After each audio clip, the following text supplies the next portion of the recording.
Okay, guys. Hello. I'm Jelle Gerbrandy. I work for Paratii, and we're making a decentralized video platform. Just want to agree with Victor. Please interrupt me, and it's much nicer to discuss than to just listen to me. Okay. So I'm going to do two things. I'm going to explain to you very quickly what our project is about, and then I have some various remarks that I think may be relevant for the Swarm community, from what we encountered. Can you hold your mic closer? Yes, I think I can. Okay, so the project is Paratii. We're doing it, we have a team of about 8 to 10 people now, half of them in Brazil, half of them in Europe. There's one guy in Egypt. And so from, say, the PR kind of side, it looks like this. So what we are going to do, it's in Portuguese, but you'll get it. So decentralized video platform means the monetization is in your hands. It means there's no intermediaries, and there's even, it's the content that you want to see. This is probably not the part you want to be interested in, because you're probably more interested in the technology behind it, like I am. So in practice, so basically, so the project is, we would like to build a decentralized YouTube using the various tools and the various projects that are in the crypto and specifically in the Ethereum ecosystem. All right? And so in practice, what we need to build is something like this. So first of all, we have to build like the video pipeline, which basically means that we have to we're building a system. What you do on YouTube, you upload a video. The video will need to be transcoded. Eric just explained perfectly what that means. It needs to be persistent, right? We need to store it somewhere. This is why I'm here. We need to make it discoverable, so we need to have this. We have a bunch of videos, and we need our users to be able to find them. So they need to be indexed somehow. And then we need to deliver them to the users in a fairly fast way, so they don't have to wait too much. And then we need a bunch of applications to actually view the video in a video player, a portal stuff. Okay, so that is like the basic infrastructure. We need to pay for this infrastructure, right? I mean, the whole point of one of the motors behind platforms like YouTube is that people can actually make money on advert in different ways. So once we have this, we are experimenting with ideas about how to monetize this stuff. We want to make an open platform where users can choose their way of monetization. And a third point, which is particularly relevant, not only now in this Facebook disaster time, but also because we're all building this on an open Ethereum system, the privacy anonymity issue becomes like a really difficult thing, because basically we have all our data in the open, and we need to hide them somehow. Okay, so we've been working on this for about a year now, and so of course we don't have this, right? I mean, it's enormous, this project. But what we do have is like a first version of this video pipeline. I will tell you what we have specifically later. And we have written this like generic library, which basically gives us a uniform interface to interact, which our applications can interact with the different pieces of the pipeline. And we do have a web player, and we have a portal. And we did a pilot with 20 uploaders. We have 250 videos. And this week, we should open it up a bit more. Okay. And well, you don't see it very well. So these are some screenshots of stuff we have. And specifically, this is one thing we like. We can tweet a video player. Okay, so I'm going a bit too fast now because I wanted to say something a bit more about this.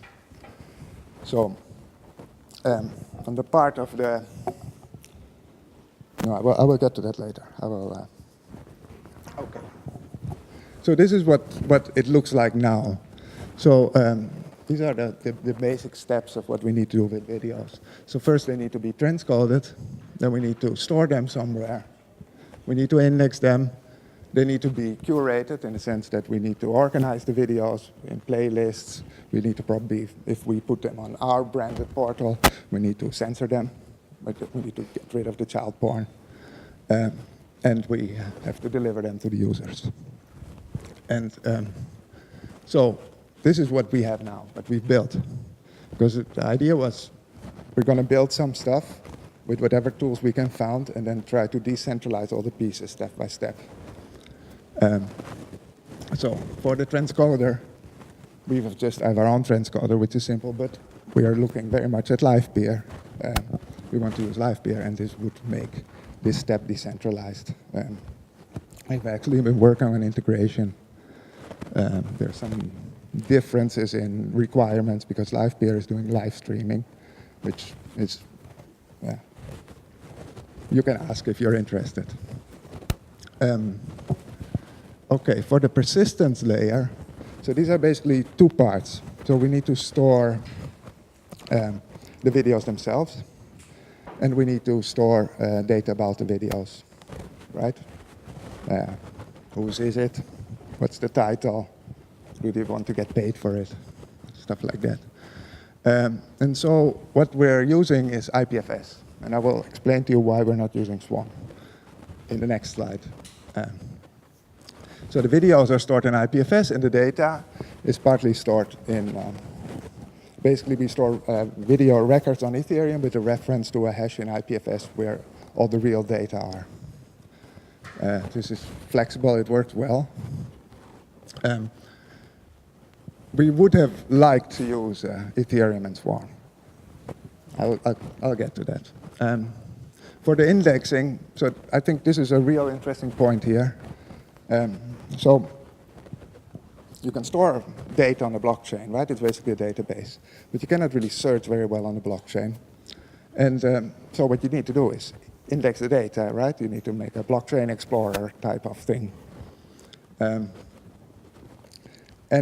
So I don't know of any, I mean, I know how to do this, of course. We can just put the database index stuff and do this, but I don't know of any decentralized solutions for that, any mature projects. And this is something, if you guys know of something, I would be very happy to learn about that. The curation part, so now we're basically not doing anything. We've done a pilot with people we know. But what we're actually working on now is to use TCRs, token curated registries for this. We are actually also coding there, but we're also very much thinking about what this would mean in practice in terms of UX. Also there, if you're interested, ask me and I will explain. And for the delivery, so for actually getting the videos to the users, we're using IPFS, and we were hoping to only use that, but we need a gateway because it's just not fast enough. And also there we would like to use Swarm. So why didn't we use Swarm? Okay, well, the basic reason is this. So one of our first requirements, or the first ideas was that, so basically this whole idea that systems like IPFS and Swarm are super scalable is because every time you add a node, you add bandwidth to the network, right? You make, okay. Given that we are looking at video, our nodes, most of our new nodes will be video players, people watching stuff in the browser, okay? And so for that idea to work, we have to instantiate a node in the browser, right? And so IPFS has a JavaScript implementation and has implemented transport WebRTC transport layer. So with some tweaking, I mean, it was not immediate. We actually have now an IPFS node which runs in the browser. So this means that why this screenshot is so interesting, because here what we're actually doing is if you tweet one of our videos in our player and you open your Twitter feed in your browser, this will instantiate an IPFS node, which will both download and serve content. And I mean, this is really cool. This is one of the nicest things I've done in the last year. Okay, and so unfortunately, we could not use Swarm. Sorry, guys. And we would like to, which I'll explain to. Maybe you could compile a WASM version of it this one. I mean, there's also the WebRTC part. And yeah, so it's not so easy as just compiling the code, yes? Why WebRTC, not HTTP and HLS? Isn't that more the generally used protocol? No, well, because browsers are not HTTP servers. So they cannot, the browser, so that is. That's only a client. Yeah, so your browser needs to serve content to other browsers, and it cannot do it over HTTP. Because more questions, please. Listen to Victor. Okay. Cool. So I mean, Yes. Okay. So I'm not as familiar with WebAssembler, but I assume that it can also interface with the WebRTC functionality of the browser if necessary, right?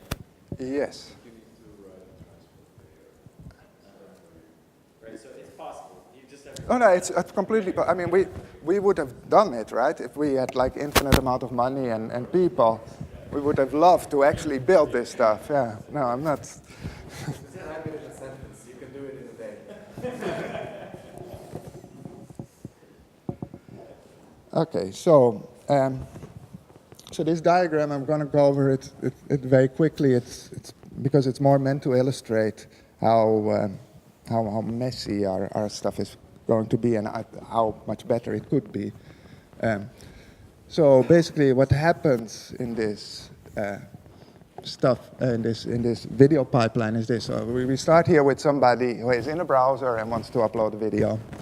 And so what he does is he writes a record there to the Ethereum blockchain for the video.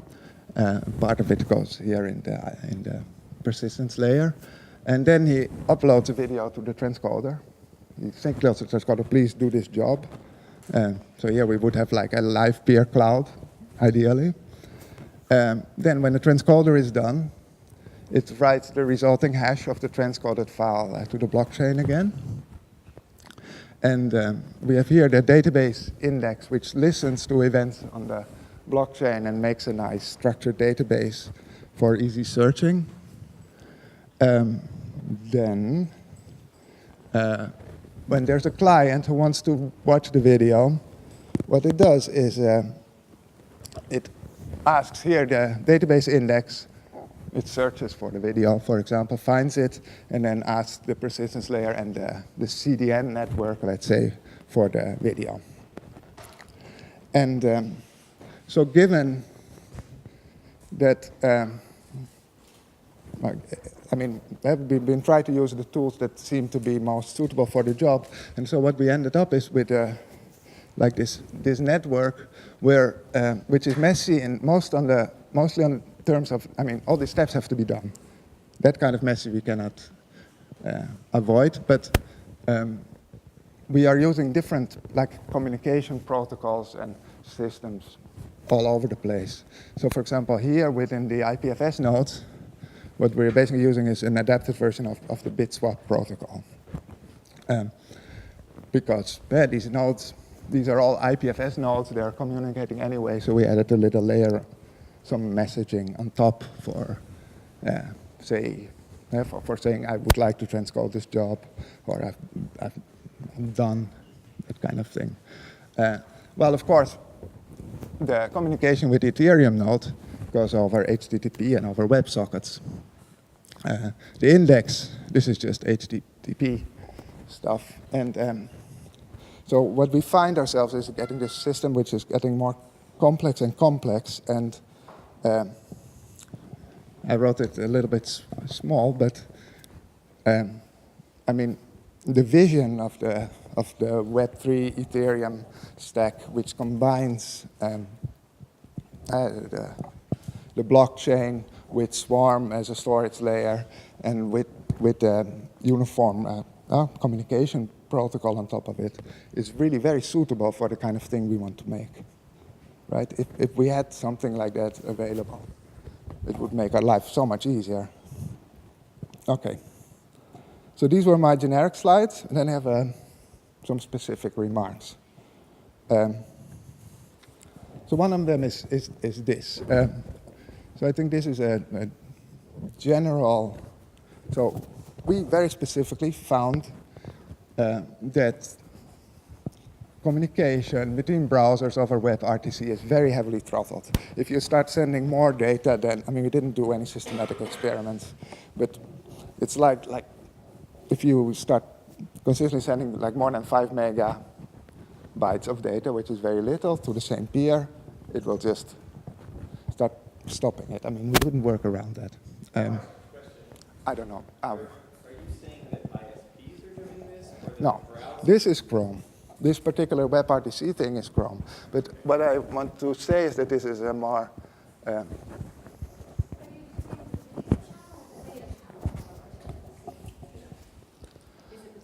I don't know. Yeah. They are making huge improvements on the data channel in terms of less throttling, and I've streamed video through the data channel and it seems to work fine.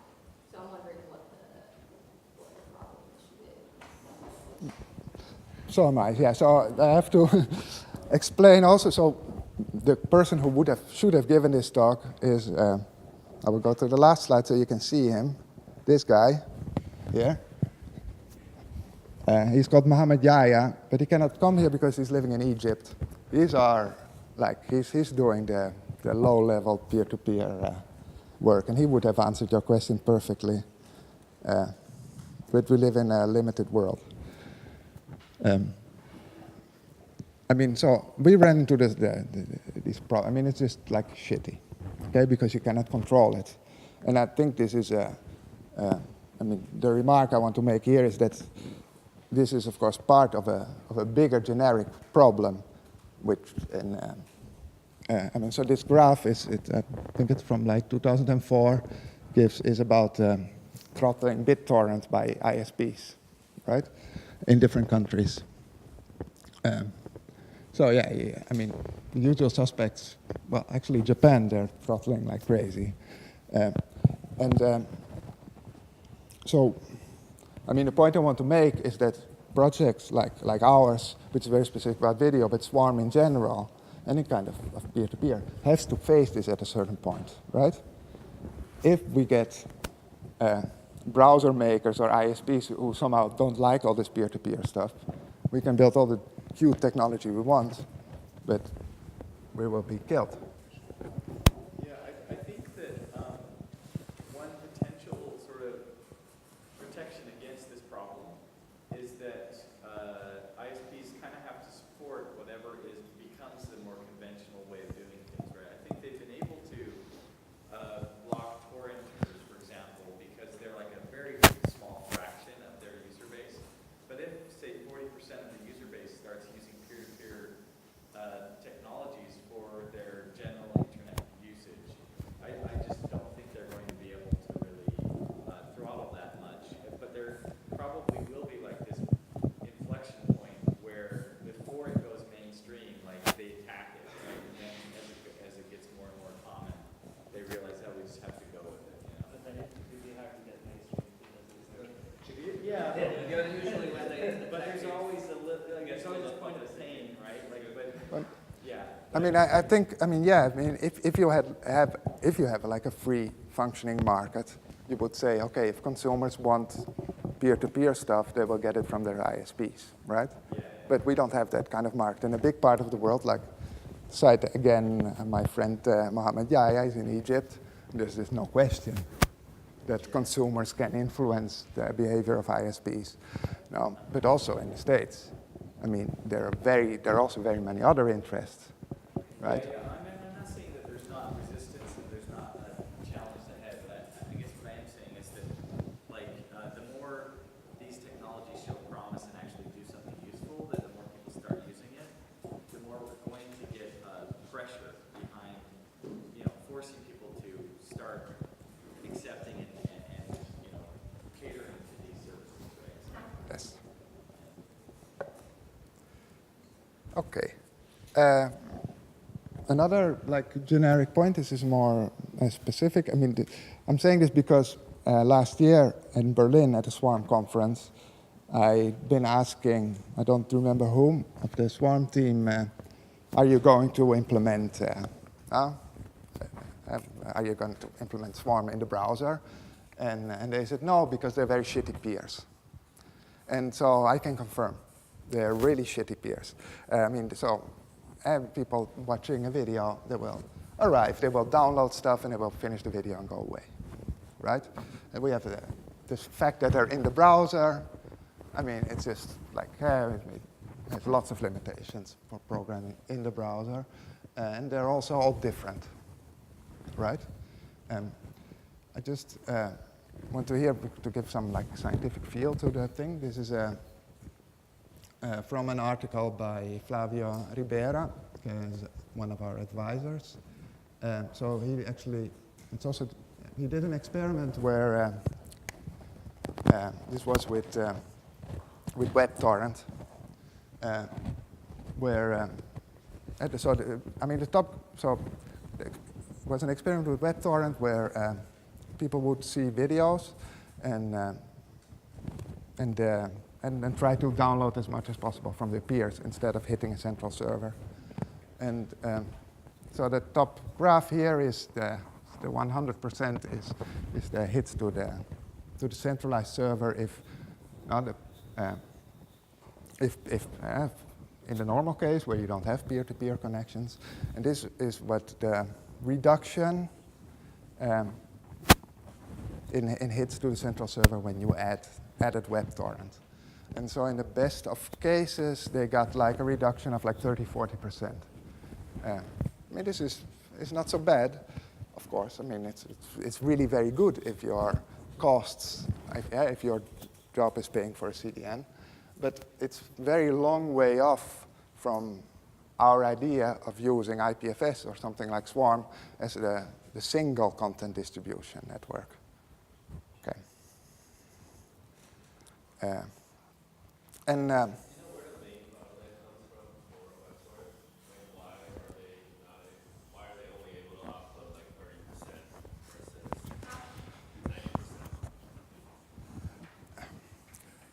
90%? well, no, I don't really know what the reasons are. I mean, but so I know. I mean, because they were using WebTorrent, I know it's well. I know, but IPFS, it takes a long time to set up the connection. I mean, that is, I think, the main reason. It takes a long time to set up the connection to find your data, and if you just hit, with a server, the data is there, and they can send it to you immediately. So I think it's the overhead. Yeah, I think so. Yes. I mean, with our stuff, what we see in IPFS is that the time goes there. And do you mean the propagation time till the file is first available on the network, or in general request? No, these are for the request for chunks of the file. Okay, after they have been propagated already. Yeah. So they're, yeah. Yes.